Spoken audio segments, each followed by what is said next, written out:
So, on another topic, I think this is the age of people living their dreams, and how by following our dreams, we can hopefully get to where we need to be in life. And we never know how it's going to work out.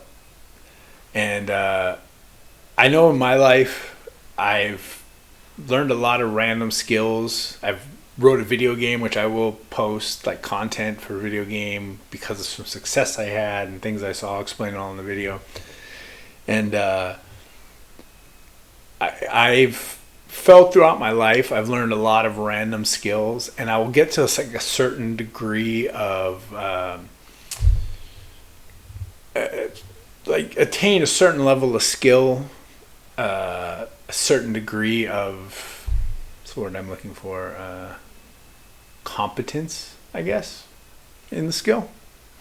Like, I got pretty good at it, and I started to get really good at it, and then I would all of a sudden feel like I'm not supposed to do it anymore. And I would kind of get frustrated, and I would meditate on it and pray on it, and like, why am I like, I worked so hard to get good at this, and now I feel drawn away from it. And like, am I quitting? Am I just being a quitter? Do I not want to like take it to the next level? Or is this really, like, I've always tried to follow my intuition and do what I felt like drawn to. And so I kind of argued a lot with myself about this, of like, which is it? Am I really just listening to intuition? Am I quitting? Like, what? But I never felt like it was quitting, because I achieved quite a bit of skill in those things, and I know I could have gone further, but like it was enough, and I needed to go move on to something else. And I always wondered about this, and I've let it kind of just roll. Hopefully it's going to work out for me. I don't know, maybe in these and or something, I don't know, and that I've like learned these random things, and I can apply them now to a bigger spectrum, or I have more to draw from. I don't really know. But the best example I think about in following your dreams and your passions and what you're good at to success was a story about a guy I met who worked for SpaceX. And I met him at a party. I was like dating this girl for a while, and it was her friend. And we went to go party, and his house was like decked out with all the SpaceX gear, mat and this and that, and work had given him, I guess, or something, or he bought at the store. I don't know exactly how it worked, but he just bought this house. It was like a housewarming party, and he was telling me the story. So he was a Jewish kid, and which was interesting, and just randomly, like, she wasn't Jewish, his friend, but who I was dating at the time, this girl. I knew each other from high school or something. Started talking to this kid. He was for a while, a pro street rider of BMX, but like the old school 80s, like pogo hopping, tail whipping, like old school style. That's kind of obsolete now. Most people have gone to ramps and street and, pegs for grinding and that kind of stuff. And this guy was still doing like the old 80s style. Like there's a great BMX movie, the greatest one of all time, Rad. And in the beginning and the end, I think, especially at the end, they show a bunch of guys doing this old 80s style. And there was guys in Huntington Beach that would do this for years still, I'm sure, like on weekends or whatever, Sunday. But this guy loved this. And even though not many people did it anymore, he was all about it. It was like his passion. He would go out all the time and practice these like ground tricks, and got really good at it and became a pro. I mean, I'm sure there's less competition, a lot of the other stuff, but still, a pro's a pro. And his mom was not happy, Jewish mom, very unhappy with the fact that her son, instead of like going to be a doctor or going to college and doing other things, he was riding these bikes and pogo hopping and whatever it was. And so she gave him a lot of guff for it, to say the least. And so he kept riding though, and eventually he had his own pro model frame, and he built. They asked him, "Hey, do you want to come learn to weld your own frames?" And he's like, yeah, that'd be great. And he's super passionate about it. So he, I think he was breaking some frames here and there. So he started welding his own frames, make the welds extra strong.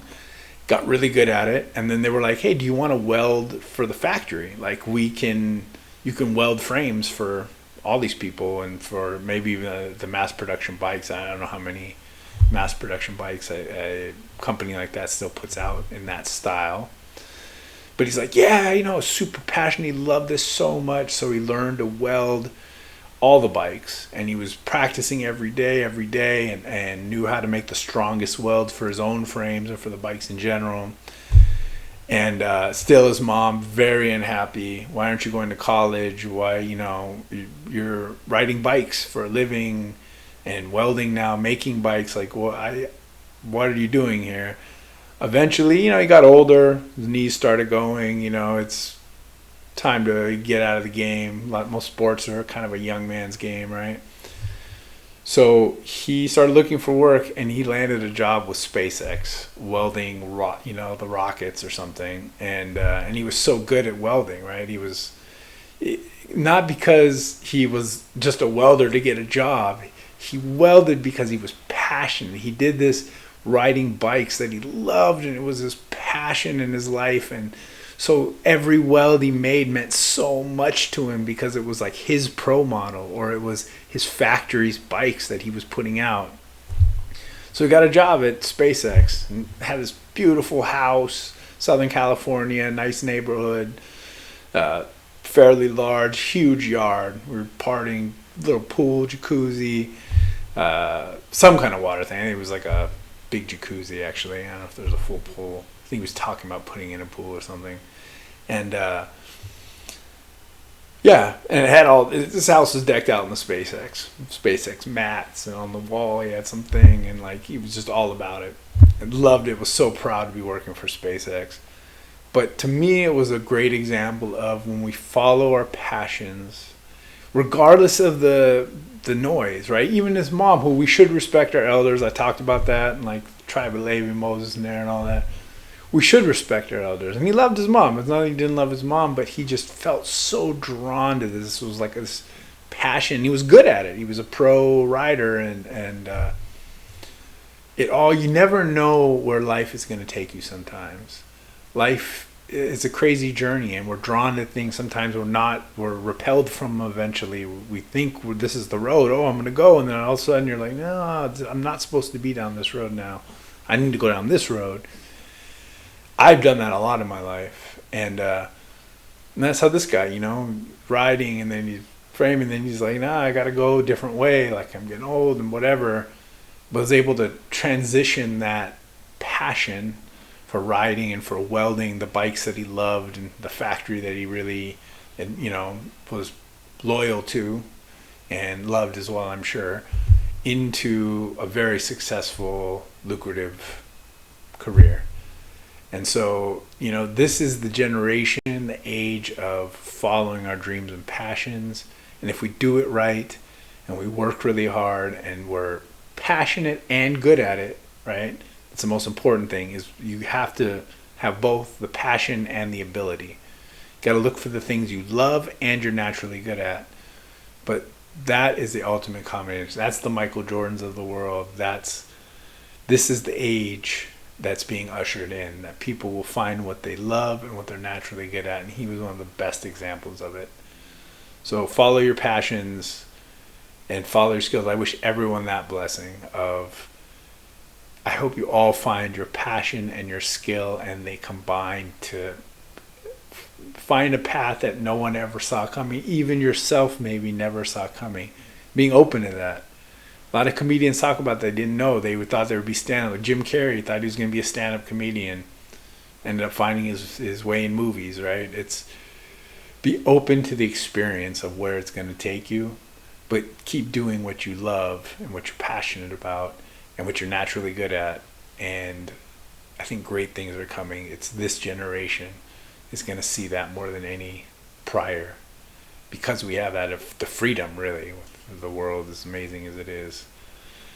and almost overabundant, right? We have like such an abundance of everything that people can really start to pursue. The way the Greek philosophers could sit and think, now that they had food as such a stable protection from Sparta, all the stability they created gave them the opportunity to now ponder the stars and to think of these different philosophies.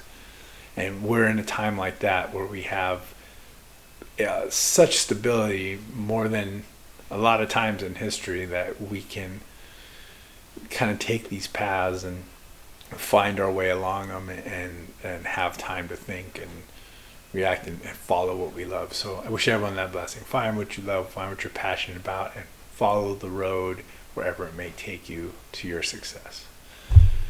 Anyway, let's do this, people. Save the humans. Trying to be a better man. Oh yeah. Trying to do the best I can. Oh yeah. And I'm gonna do right thing. Do right thing. No matter what they want to say. And I'm gonna still fight for you. Still fight for you.